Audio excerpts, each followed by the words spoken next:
कि United nation की general assembly की मीटिंग थी, वहाँ पर यूके और फ्रांस के एम्बेसडर ने ये बोला है कि इंडिया को यूनाइटेड नेशन की सिक्योरिटी काउंसिल का परमानेंट मेंबर बनाया जाए। मेंबर वो ऑलरेडी है, परमानेंट मेंबर बनाया जाए। और हम हमेशा जो कश्मीर का इशू है वो यूनाइटेड नेशन में लेकर जाते रहे हैं। इसके अलावा दूसरे भी काफ़ी इशूज़ हम यूनाइटेड नेशन में लेकर जाते रहे हैं। तो क्या अगर इंडिया परमानेंट मेंबर बन जाता है तो हमारा ये सारा जो हम 75 साल से नारा लगाते आ रहे हैं, जो हमने अपनी आवाम को बताया हुआ है, जी ये हो जाएगा वो हो जाएगा, ये सब कुछ ख़त्म नहीं हो जाएगा? बिल्कुल।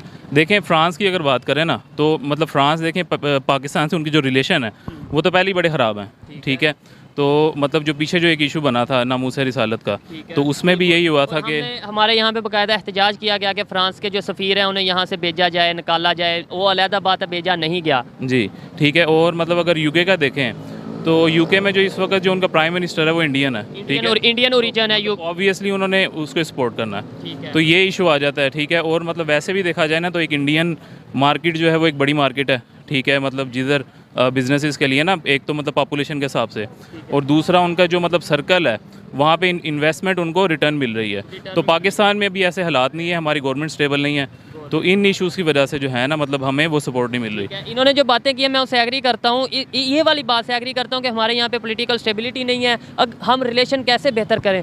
क्या हम रिलेशन बेहतर नहीं कर सकते? कोई हमारी पॉलिसीज़ ऐसी नहीं हो सकती कि हमारे भी रिलेशन दूसरे कंट्री के साथ बेहतर हो जाए? नहीं, हम बेहतर कर सकते हैं, ठीक है, लेकिन अगर देखा जाए ना मतलब जो एक नज़र आता है, ठीक है, वो यही नज़र आता है कि मतलब जो ज़्यादा कंट्रीज़ है ना वो मतलब हमारे खिलाफ ही हैं। वो हमारी गलती है या कंट्रीज़ की गलती है? सर ये देखें, इस चीज़ से मैं एग्री नहीं करता। देखें, किसी के रिलेशन क्यों कोई चाहेगा इंटरनेशनल लेवल पे अपना रिलेशन पाकिस्तान से ख़राब करे या किसी भी कंट्री से ख़राब करे? नहीं, वैसे देखा जाए ना एक्सट्रीमिज़म बहुत हो रहा है। अच्छा। ठीक है, मतलब आप देखें, मतलब पाकिस्तान की अगर हम बात करें ना तो पाकिस्तान एक न्यूक्लियर पावर भी है, ठीक है।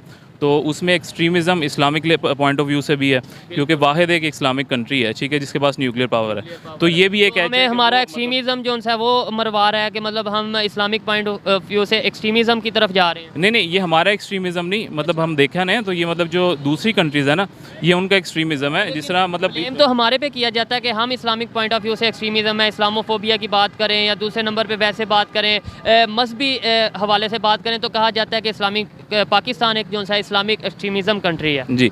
मतलब इससे बात करें ना तो मतलब जो इस्लामोफोबिया है, ठीक है, मतलब मैं पॉलिटिक्स के अंदर तो नहीं मैं जाऊंगा इतना, ठीक है, मैं जर्नल पब्लिक से जर्नल बात कर रहे हैं, ठीक है। तो इस्लामोफोबिया के ऊपर एक हमारे जो एक पॉलिटिशियन था उसने यूएन में इसके ऊपर एक उठाई भी थी कि मतलब जो इस्लामिक कंट्रीज़ है ना उनको दबाने की कोशिश की जा रही है, ठीक है। और जनरल ये रीज़न है, ठीक है, मतलब हम लोग तो कोशिश कर रहे हैं, काफ़ी देर से कोशिश कर रहे हैं ना कश्मीर के लिए।